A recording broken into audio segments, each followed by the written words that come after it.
catches Noriega. Take another look right there. And again, the straight left hand, the power punch for the southpaw Rigondeaux, the punch that he can turn his back into. But quite often you see with an orthodox fighter in the southpaw, feet will get tangled. The lead right foot of the southpaw gets tangled with the lead left foot of the orthodox fighter. Round number 2. Joe Tessitore and Teddy Atlas with you here in Miami. The much anticipated pro debut of the 2000 and 2004 Olympic gold medalist Guillermo Rigondeaux. In that first round, according to our punch track counters, Rigondeaux had a 28-0 connect advantage. A shutout. The 21-year-old Noriega is 7 years younger in age than Rigondeaux, but in experience, he's light years behind. That counter right hook was an example. And there's a straight left that got in there. Now a left to the body.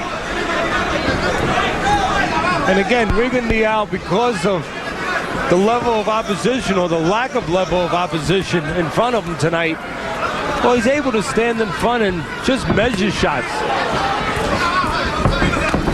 Just look for the spot. Again, he's looking mostly for that lead left hand, that power punch from the southpaw. You know, a lot of times you want to see a southpaw fighter use that right hand more, Joe. You want to see him use that jab, set up hooks, do 90% of the work. But right now, all of the work, the effective work, the damaging work, well, that's being set up by Rigondeaux for the backhand.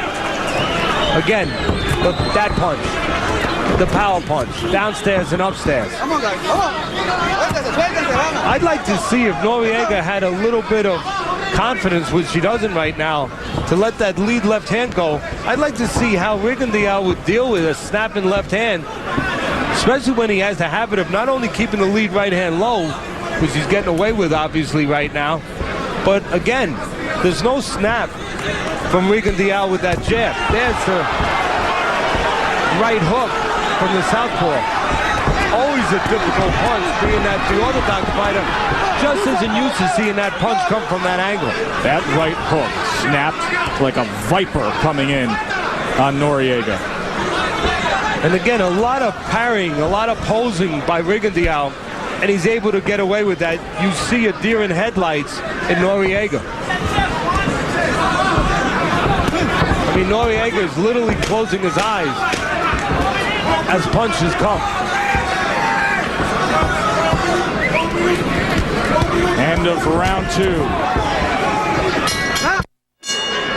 I talked about Noriega being a deer in headlights. Well, watch right here. The headlights are in his eyes. And right there, he closes his eyes. You can see it right there. And he gets caught with a right hook. He's lucky that he actually didn't go to sleep right there, not seeing that punch coming. So Noriega stood up to that in round 2. Very fast right hook there. Over 400 amateur fights for Rigondeaux. 2-time world amateur champ, 2-time Olympic gold, and now at age 28, and keep that in mind, 28 years old, his pro debut.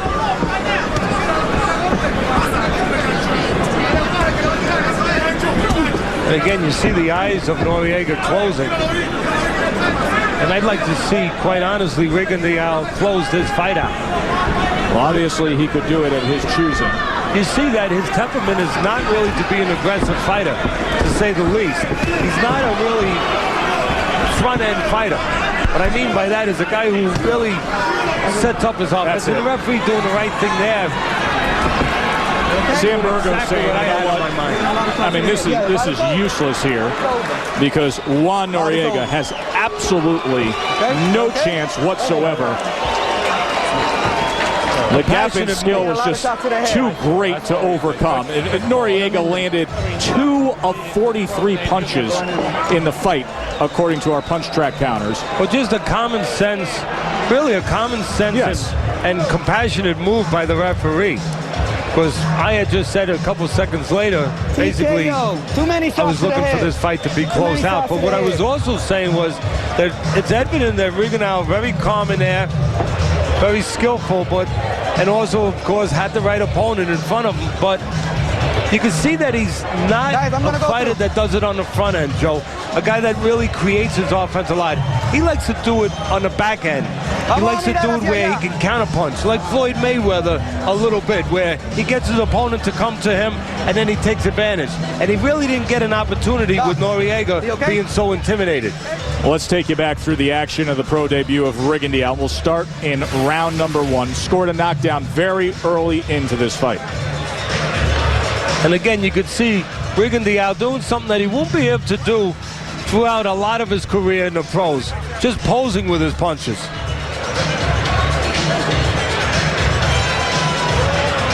And you can see he's looking for the power hand for the southpaw, the backhand, the left hand.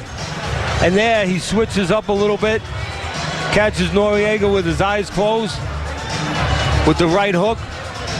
Again, the punch from the southpaw that an orthodox fighter has a lot of trouble really compensating and dealing with, because he's not used to seeing that right hand come from that angle. Well, what you're about to hear from the lips of Bob Alexander will be a common refrain in the course of the next year. Here are their official particulars.